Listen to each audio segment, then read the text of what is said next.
The men who took the piano were big. That is the thing I remember.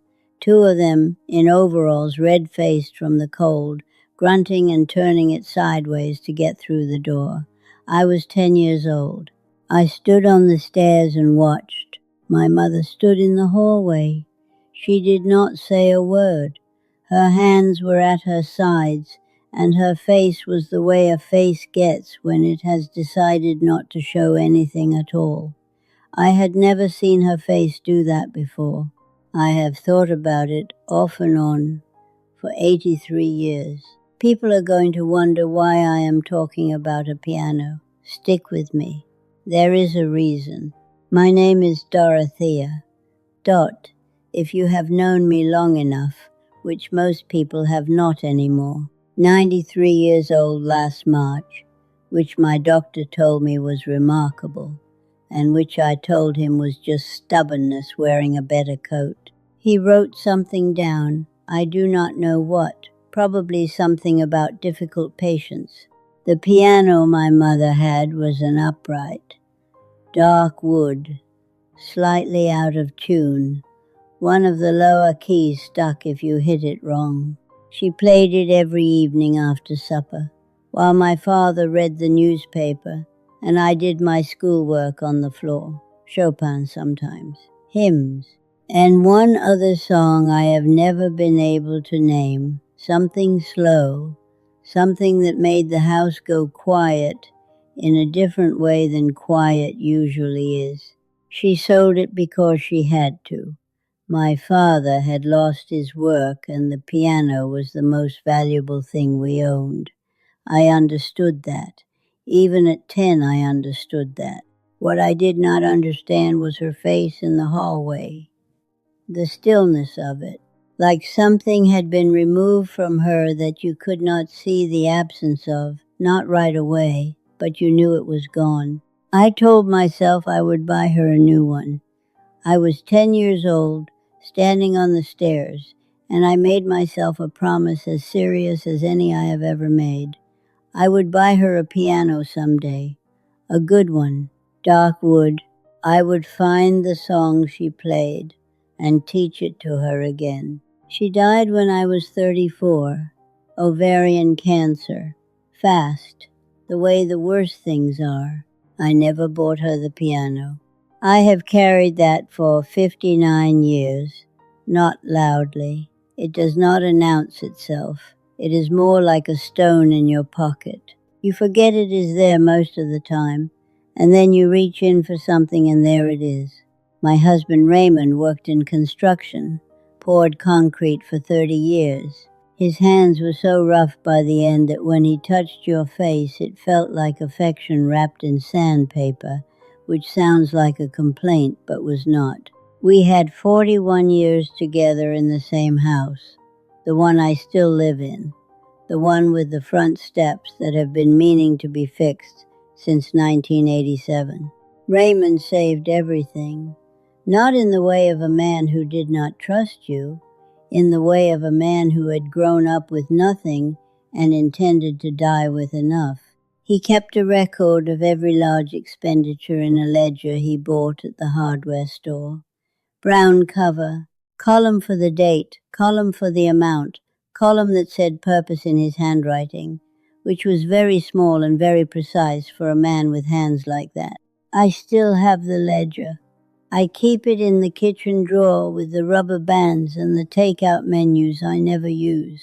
He had a habit, Raymond, of sitting at the kitchen table after supper and going through that ledger even when there was nothing new to enter. He would open it to whatever page he was on and run his finger down the column and then close it and leave it on the table and go watch the evening news. I used to think it was something like worry. Later I decided it was something more like prayer, just making sure everything was still there, still accounted for, still all right. The last entry he made was 3 weeks before he died.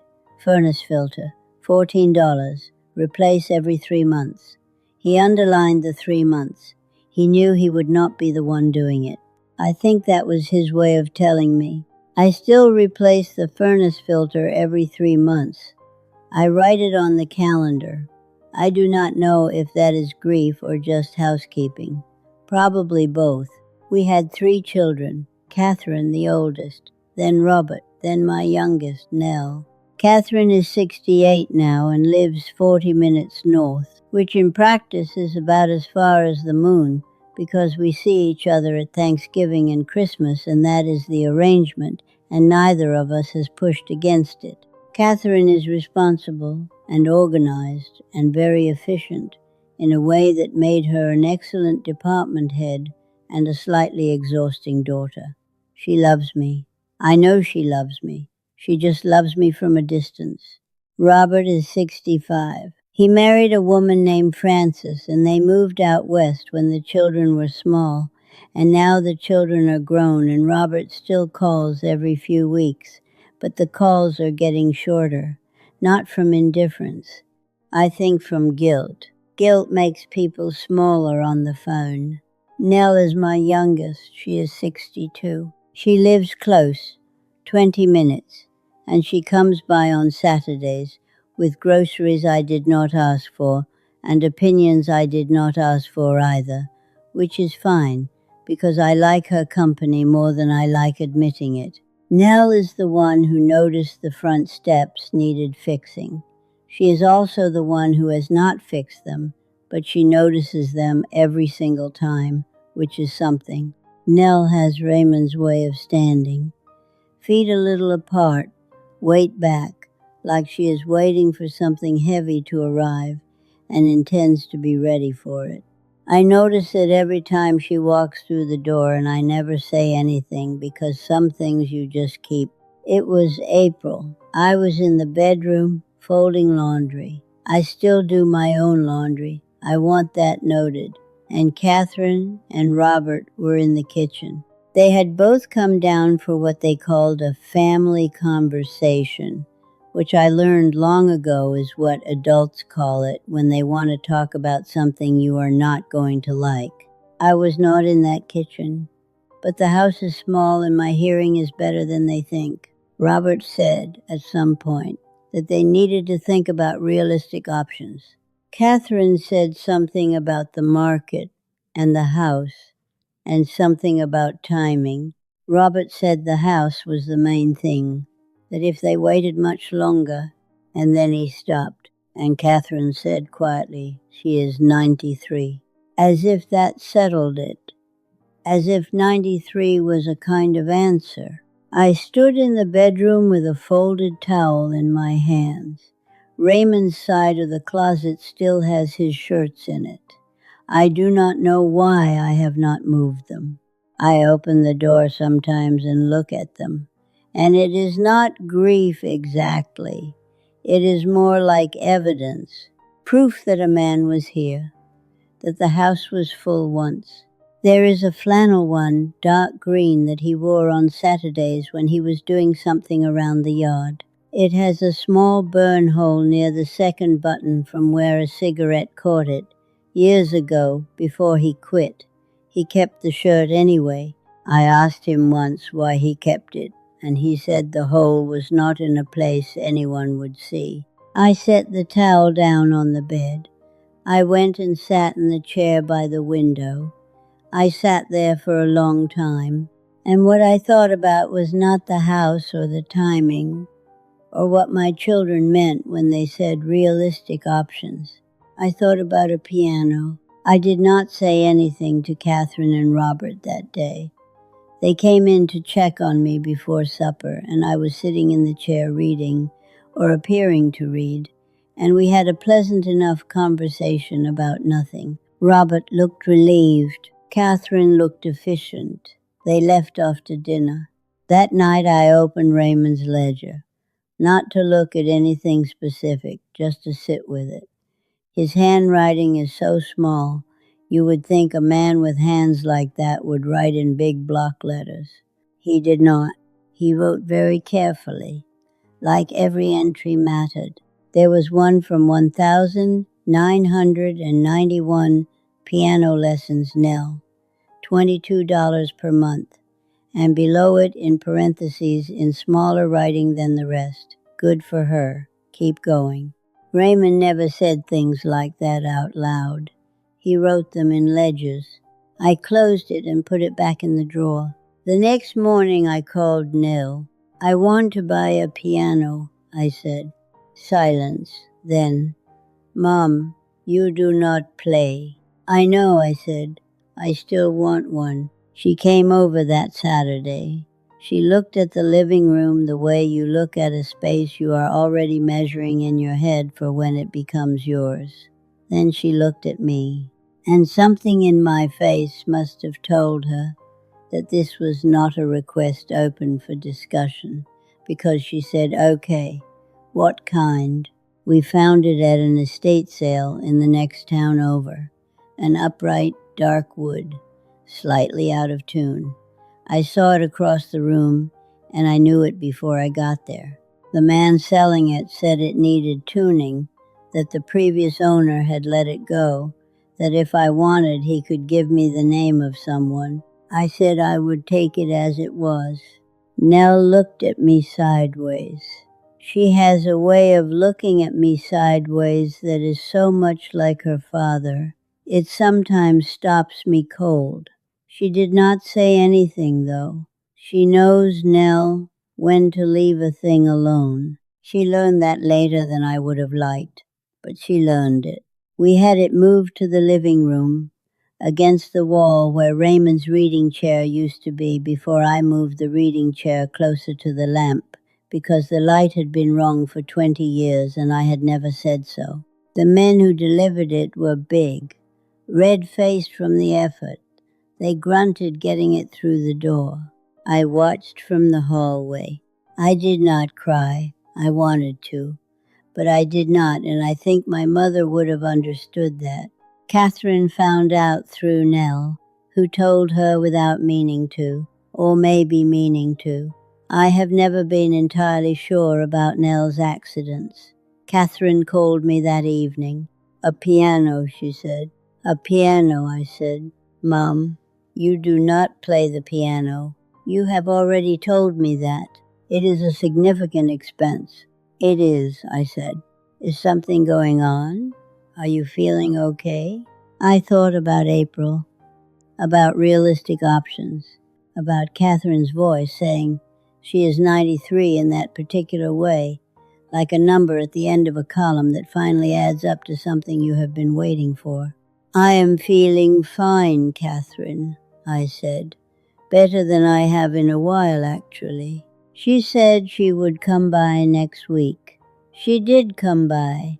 She walked around the piano twice, the way you walk around something you are not sure you are allowed to touch. She pressed one key, the high one on the far right, tentatively, with one finger, and the sound was thin and bright and immediately embarrassing, the way sounds are when you make them without meaning to. She pulled her hand back, looked at the floor.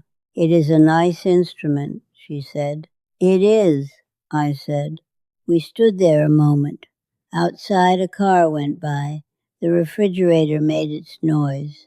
Do you want lunch? I said. Yes, she said. Please. I made her a grilled cheese. She ate the whole thing. We talked about her grandchildren, about whether the youngest was old enough for organized sports, about a leak she had in her basement last winter. She left around 2. She hugged me at the door, a real hug, not the careful kind. I do not know what that was about. I did not ask. The piano sat there all afternoon with the light coming through the front window, which hits the dark wood in a way that makes the grain show. I sat across the room in Raymond's chair and looked at it for a while, not playing it, just looking at it, getting used to it being there. I have been sitting at it most evenings now. I cannot play. My fingers are stiff, and the sheet music is too small, and I have never had the patience for learning things slowly, which Raymond used to say was my most consistent flaw, and he was not wrong. What I do is press one key at a time and listen to the sound move through the house. The key that sticks is one of the middle ones.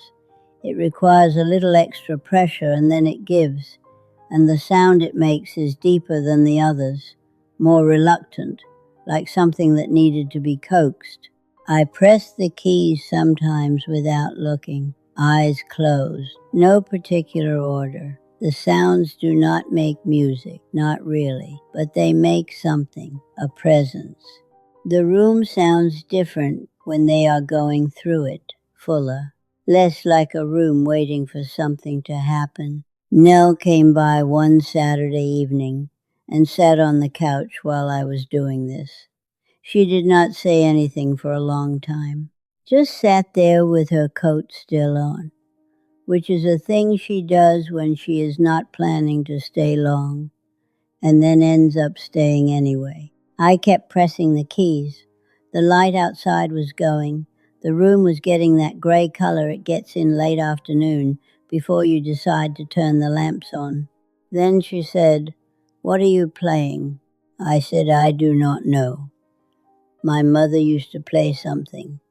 I am trying to find it." Nell did not say anything to that. She sat there on the couch with her coat on and her hands in her lap, and she let that be what it was. We stayed like that for a while, me pressing keys, her sitting, the room going darker. At some point I turned the lamp on, and we both blinked at the light, and Nell said she should get going, and I said, "All right," and she hugged me at the door, that real kind of hug, and then she was gone, and the house was quiet again, and I went back to the piano and pressed the stuck key one more time and let the sound finish before I went to bed. Robert called last month, not about the piano.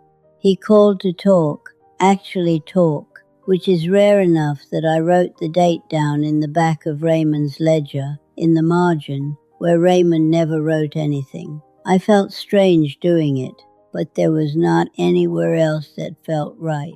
He asked about my health. He asked about the front steps. He asked if I had been eating enough, which is a question children ask when they do not know what else to ask, and it means they are worried and cannot say so directly. And then he got quiet and said, "Mom, I want to say something." I waited. "I do not know exactly what you heard in April, but I know we were in your kitchen talking about things we should not have been talking about without you." A pause. "I am sorry. I do not know what I thought I was doing." I looked at the piano across the room. The light was on it. "I know, Robert," I said. "Dad would have told us to mind our own business. Your father," I said, "would have told you a great deal of things." He laughed. Robert has Raymond's laugh, low, a little surprised by itself. We talked for almost an hour about Francis, about his younger starting college in the fall. At one point he asked me what I had been doing with myself, and I told him about the piano, and there was a silence, and then he said, "You bought a piano?" "I did," I said. Another silence. "Do you play?" "No," I said. He laughed again, longer this time. "Okay, Mom," he said. "Okay. I have been thinking about my mother's face, that stillness in the hallway. For a long time I thought it was strength, that she had decided not to feel it, and the deciding was what kept her upright. I do not think that now. I think she was holding a very full glass and trying not to spill it, her hands at her sides, because if she moved them she might drop something. Her face still, because still was the only thing available to her in that moment. She went to the kitchen after. I heard her washing dishes, the sound of water, and the plates going into the rack one at a time, the ordinary sounds of a woman continuing. The next morning she made breakfast, oatmeal. She put brown sugar on mine because I liked it that way, and she set the bowl in front of me and went back to the stove, and she never mentioned the piano again. Not once. Not in the 24 years I had left with her. I do not know what will happen with the house. I have not changed the will. I have not called a lawyer. At 93, you stop feeling the urgency about things that everyone else feels the urgency about. The will can wait. The house can wait. Everything waits eventually, whether you plan for it or not. What I know is that the house is still mine. The piano is in it. The ledger is in the kitchen drawer. Raymond's shirts are in the closet, and the steps out front are still broken and probably will be broken when I am gone, and whoever comes in after me will fix them or not fix them, and that will be their business and not mine. Sophie, Nell's daughter, my granddaughter, called last week. She is 26, working 2 jobs, living in a small apartment she sent me photographs of. She calls on Wednesdays and sometimes on Sundays too, not because anyone told her to, just because she does. She asked me how I was sleeping. She asked if I had found the song yet. I told her not yet. She said, "Keep trying, Grandma." I said I would. I will. Some evenings I sit down in front of this piano, and I do not press anything for a while. I just sit. The room is quiet. The house settles the way old houses do, small sounds, nothing alarming. The furnace comes on. Outside a car goes by, and then it is quiet again. Then I start pressing keys, slowly, the stuck one first, because it needs the most convincing. Then I move outward from there, left and right, no particular direction, just following something I cannot name, looking for a sequence that sounds like the one she played, the slow one, the one that made the house breathe differently. I have not found it. I press the stuck key again. The sound goes through the room, through the walls. I have been inside for 41 years. Past the closet with Raymond's shirts in it, past the kitchen drawer with the ledger, out into the hall where my mother once stood with her hands at her sides watching something be taken out through the door. I do not know what I am doing exactly. I just do it anyway.